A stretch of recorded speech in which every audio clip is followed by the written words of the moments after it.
Morph myself into a stalker. It'd be cool to be a Reaper, but they have generally short lifespans.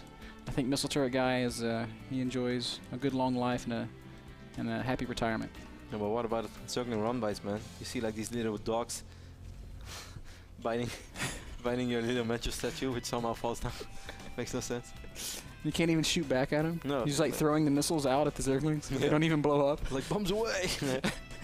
Just like lands on a Zergling, like, bong! Yeah, like if you throw a heavy missile on top of a Zergling, man, that should do some serious damage.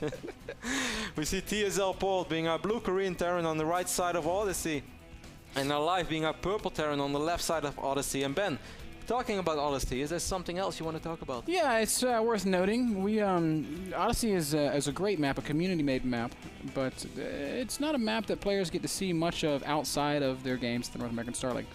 And even within the North American Star League, it's not a map that's played very often. So we looked at Odyssey and some of the other maps that were not being played very much at the NASL, Shattered Temple and Total Altar, and we said, hey, you know what? Since the players aren't crazy about these maps, since they're not seeing a whole lot of gameplay, we're just going to remove them for the playoffs. So that means starting tomorrow, there will be no more Odyssey, no more Towering Altar, and no more Shattered Temple in the NASL map pool. And instead, we decided to add Cloud Kingdom. And of course, guys, we did not make this decision on our own. Our league admin has sent out emails to all of the players, and they had a chance to give their opinion about their least favorite maps, and they were pretty much unanimous about Shattered Temple, Odyssey, and Tal'Darim being their least favorite maps. So I think we're doing all the players who are still going to be in the running band for those finals in Toronto and who are going to be at the finals in Toronto a huge favor. Yeah, and it's always nice when you can sit down and just go to ladder and play on every map that you have the chance of seeing. So Cloud Kingdom being thrown in there is something that I think a lot of guys are going to welcome. I'm sorry for all the Crevasse fans out there. I did my best. I really pushed for it, but there are no Crevasse fans out there, Kevin. The only reason it was in that poll to begin with is because you're buddies with Rob Simpson and you told him how much you liked it, so he put it in the voting. I actually confirmed that with Rob. I was like, hey man, why was Crevasse even in that? He's like, oh, I just know Roddy liked it a lot. It's such a good map, man. It's a terrible map. No, it's not. You remember that game between Mondragon and Xerax? How awesome was that map? It was a great game. You know a map is great when you can counter Void Rays with roaches. Then a map is great. This guy. Polt with a 1-Rax expand into double gas. aLive this time is gone with a Tech Lab opening. And he's going to make some Reapers. How about that? My favorite unit. Reapers except for the Missile Turret Guy. I'd like to know. I think the Reaper's my favorite unit, but the Missile Turret Guy is the unit I would most like to be. We see 2 additional Rexes going down for aLive. I'm curious to see, Ben, how many Reapers are we going to see? We see Strela quite often opening up with 3 Reapers, and then he opens up sometimes with a Proxy Factory and a Starport, and then he also keeps rallying tanks from that Proxy Factory. And one guy was surprised I was not aware of that build. I don't know if you saw that comment, but that's not going to be the case this time in aLive. He's just going to research Stim straight after this first Reaper, which is going to get a great scout off. Ooh. Yep, and here's the beauty of the build. It's Reaper expand, and the Reaper is almost always going to get a good scout off, and it will often do some bonus damage as well. 2 SCVs going to get picked off, and a third not going to fall. Run, Reaper! He does get away.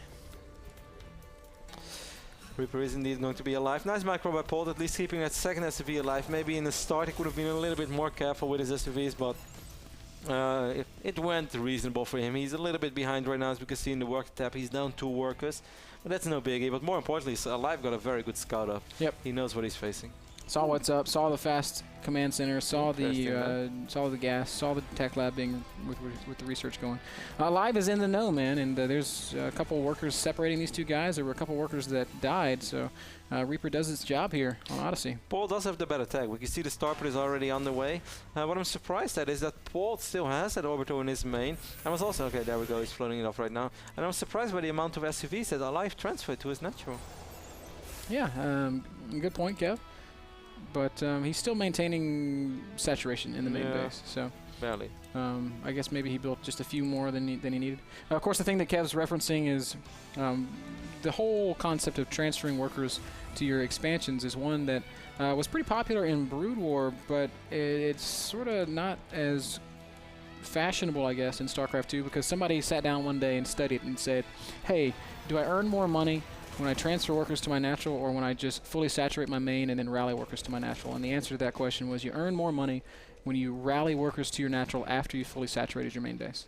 And with fully saturated, we do not mean like the extreme saturate, try to get as money from your main base as possible, which is of course what you get with 24, but with 16, because with 16 you earn a lot more than 8, with 24 you earn a little bit more than with 16, but fully saturated is often comes down to 16.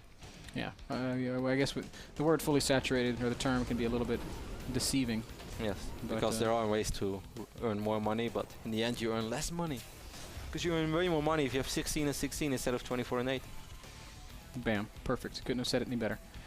Right now, aLive working on some upgrades. Polt is also upgrading, but he's substantially behind aLive. His +1 a good minute or so slower. And that does open up a small timing for aLive. We'll see if he tries to do anything with it. A lot of Marines heading out in the middle of the map. This drop ban, I think, is going to be doing quite some damage, since aLive really doesn't have a lot of units over here. The Marines that he does have, he just rallied down the ramp. This is going to be nice for Polt. Polt's going to stay in, picked off 1 SV already. aLive knows he's going to be in a little bit of trouble, and he's evacuating immediately, but he's still losing a lot of SVs. He left a few behind. He is in full evac mode. Wow. Meanwhile, aLive's going to go and he's trying to hit a big +1 timing, and it's really up to Polt to try and catch this and deal with it. Wow, he's going to kill so many of the Marines. So ridiculous. Medevac is going to get picked off, and that means that Polt's going to lose this entire drop, but he's done good damage with it. He did an insane amount of damage, and now aLive has to do damage as well. Polt is not siege. Siege is not ready yet, so aLive is going to do even more damage, I think, and this might actually be game over. Yep, great great +1 timing here from Polt. I'm sorry, from aLive. Polt immediately GG's. Great little attack there. The drop from Polt did excellent damage. The attack from aLive won the game. So quick game 2 on Odyssey.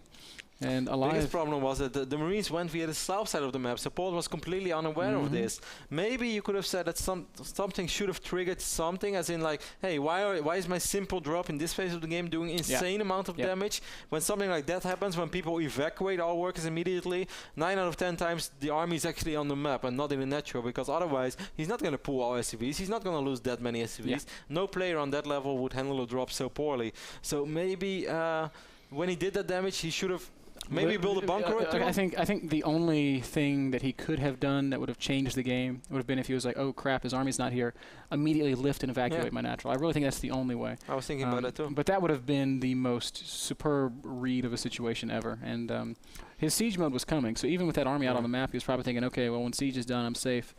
So I just have to survive that long. Unfortunately, it didn't work out that way. aLive evens up the series. Score is now 1-1. We're going to play a short commercial, and when we get back, game number 3, aLive versus Polt.